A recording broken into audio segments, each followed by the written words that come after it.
Hello students, सुबह sir here.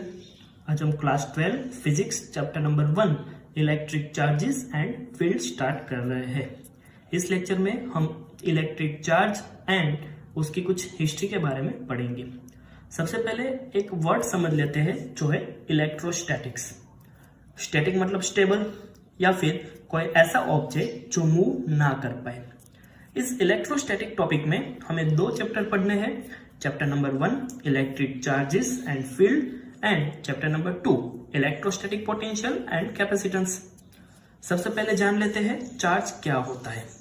जैसे कि हम जानते हैं कि हमारे आसपास के कोई भी मैटर, वो सॉलिड, लिक्विड, गैस या फिर प्लाज्मा, इसी में से कोई एक फॉर्म में होता है। वो जो मैटर है वो एटम्स का बना हुआ होता है। एटम्स न्यूक्लियस और इलेक्ट्रॉन के बने हुए होते हैं। न्यूक्लियस प्रोटॉन और न्यूट्रॉन के बने हुए होते हैं और प्रोटॉन और न्यूट्रॉन क्वार्क्स पार्टिकल के बने हुए होते हैं। इस चैप्टर में हमें चार्ज मतलब इलेक्ट्रॉन, प्रोटॉन एंड न्यूट्रॉन्स के बारे में पढ़ना है। लेकिन उससे पहले चार्ज की कुछ हिस्ट्री देखें तो सबसे पहले थेल्स नाम के साइंटिस्ट, जिसका बॉर्न ग्रीस के माइलेट्स स्टेट में हुआ था, जो माइलेट्स अभी तुर्की के नाम से जाना जाता है, उसने देखा कि जब भी एम्बर को वूल या फिर सिल्क क्लॉथ के साथ रब करते हैं तो वो लाइट ऑब्जेक्ट को अट्रैक्ट करता है।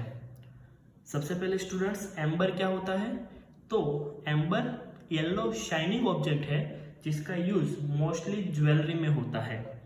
तो थेल्स ने ऐसा एक्सपीरियंस किया कि जैसे ही एम्बर को वुल या फिर सिल्क क्लॉथ के साथ रब किया और उसको किसी लाइट ऑब्जेक्ट के पास रखा गया तो वो लाइट ऑब्जेक्ट को अट्रैक्ट कर रहा था।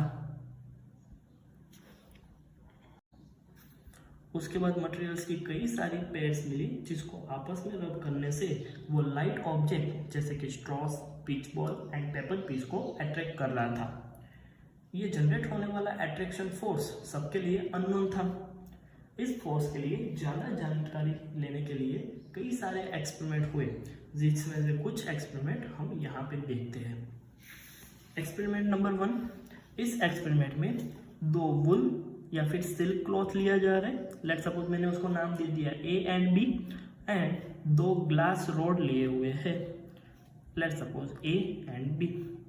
जब भी हम वुल और ग्लास रॉड को रब करेंगे, after rubbing cloth A with glass rod A and cloth B with glass rod B, जैसे ही दो वुल या फिर सिल्क क्लॉथ को पास लिया गया तो देखने को मिला कि ये दो वुल पीस के बीच में रिपल्शन फोर्स जनरेट हो रहा था।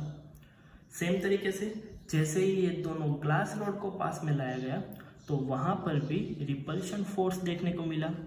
और जैसे ही किसी एक वुल पीस और किसी एक ग्लास रॉड को पास लाया गया तो उसके बीच में अट्रैक्शन फोर्स देखने को मिला। ऐसा सेम एक दूसरा एक्सपेरिमेंट हुआ जिसमें वुल या फिर सिल्क क्लॉथ की जगह कैट्स फर लिया और ग्लास रॉड की जगह प्लास्टिक रॉड्स लिए हुए हैं। सेम तरीके से after rubbing cat's fur A with plastic rod A and cat's fur B with plastic rod B। फिर से सेम एक्सपेरिमेंट, दोनों कैट्स फर को जब एक दूसरे के पास लाया गया तो उसके बीच में रिपल्शन फोर्स देखने को मिला। दोनों प्लास्टिक रोड को एक दूसरे के पास लाया गया तो उसके बीच में रिपल्शन फोर्स देखने को मिला। और जब किसी एक कैट्स फर को किसी एक प्लास्टिक रोड के पास लाया गया तब उसके बीच में अट्रैक्शन फोर्स देखने को मिला। एक और एक्सपेरिमेंट किया जिसमें एक्सपेरिमेंट नंबर 1 में यूज किया हुआ ग्लास रॉड, जिसको हमने वुल या फिर सिल्क क्लॉथ के साथ रब किया हुआ है, और एक्सपेरिमेंट नंबर 2 में यूज किया हुआ प्लास्टिक रॉड जिसको हमने कैट्स फर के साथ रब किया हुआ है। जब इन दोनों को एक दूसरे के पास लाया गया तो इन दोनों के बीच में अट्रैक्शन फोर्स देखने को मिला। जैसे कि हमने एक्सपेरिमेंट में देखा, यहाँ पे जनरेट होने वाला attraction force and repulsion force gravitation force तो नहीं है, क्योंकि ग्रेविटेशन फोर्स सिर्फ और सिर्फ एट्रैक्टिव टाइप का होता है। दैट मीन्स ग्रेविटेशन फोर्स से अलग एक कोई और नया फोर्स है जिसको इलेक्ट्रिक फोर्स नाम दिया गया। जिस बेसिक प्रॉपर्टी की वजह से ये इलेक्ट्रिक फोर्स जनरेट होता है उसको इलेक्ट्रिक चार्ज बोलते हैं। इलेक्ट्रिक फोर्स एट्रैक्टिव और रिपल्सिव दोनों टाइप के होने की वजह से ऐसा माना गया कि इलेक्ट्रिक चार्ज भी दो टाइप्स के होते होंगे। दैट मीन्स उसकी दो पोलैरिटीज होती होगी। इसलिए चार्ज की दो पोलैरिटीज मानी जाती है, positive polarity and negative polarity. दो पॉजिटिव चार्ज या फिर दो नेगेटिव चार्ज, जिसको हम बोल सकते हैं लाइक चार्ज, उसके बीच में ऑलवेज रिपल्सिव टाइप का फोर्स देखने को मिलता है, जबकि एक पॉजिटिव एंड एक नेगेटिव मतलब अनलाइक ऑपोजिट चार्जेस के बीच में ऑलवेज एट्रैक्टिव फोर्स देखने को मिलता है। अब कुछ चार्ज के बारे में देख लेते हैं।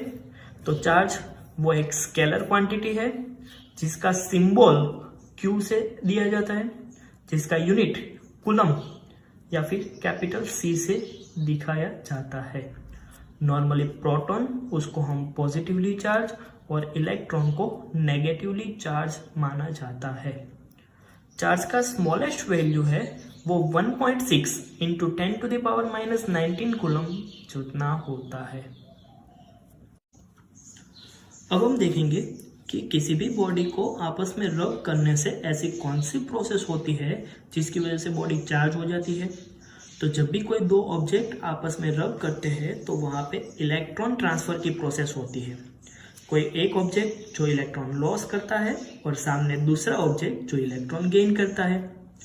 जो ऑब्जेक्ट इलेक्ट्रॉन को लॉस करेगा वो पॉजिटिवली चार्ज हो जाएगा और जो गेन करेगा वो नेगेटिवली चार्ज हो जाएगा। ऑब्जेक्ट ने जितने इलेक्ट्रॉन लॉस किए होंगे उस हिसाब से उसका मास भी रिड्यूस होगा। सामने दूसरे ऑब्जेक्ट ने जितना इलेक्ट्रॉन गेन किया होगा उतना मास उसका इंक्रीज होगा। किसी भी बॉडी के ऊपर का चार्ज मेजर करने के लिए जो इंस्ट्रूमेंट यूज होता है उसको बोलते हैं इलेक्ट्रोस्कोप। चलो अब हम इलेक्ट्रॉन ट्रांसफर की प्रोसेस एक एग्जांपल के साथ समझते हैं। लेट्स सपोज यहाँ पे मैंने दो ऑब्जेक्ट लिए हुए हैं, ग्लास रॉड और सिल्क क्लॉथ। इनिशियली मैं देख रहा हूँ कि ग्लास रॉड के ऊपर 3 प्रोटॉन और 3 इलेक्ट्रॉन है, जबकि सिल्क क्लॉथ के ऊपर 6 प्रोटॉन और 6 इलेक्ट्रॉन है। जैसे ही मैं इन दोनों ऑब्जेक्ट को आपस में रब करूंगा तो ग्लास रॉड के ऊपर से इलेक्ट्रॉन ट्रांसफर होके सिल्क क्लॉथ के ऊपर आ जाएगा। तो रबिंग के बाद क्या होगा, ग्लास रॉड के ऊपर 3 प्रोटॉन और 2 इलेक्ट्रॉन बचेंगे, जबकि सिल्क क्लॉथ के ऊपर 6 प्रोटॉन और 7 इलेक्ट्रॉन बचेंगे। यहाँ पे मैं देख रहा हूँ कि number of protons number of electrons से ज्यादा है, मतलब ये ऑब्जेक्ट पॉजिटिवली चार्ज हो जाएगा, और सिल्क क्लॉथ जिसमें number of proton number of electron से कम है इसलिए ये ऑब्जेक्ट नेगेटिवली चार्ज हो जाएगा।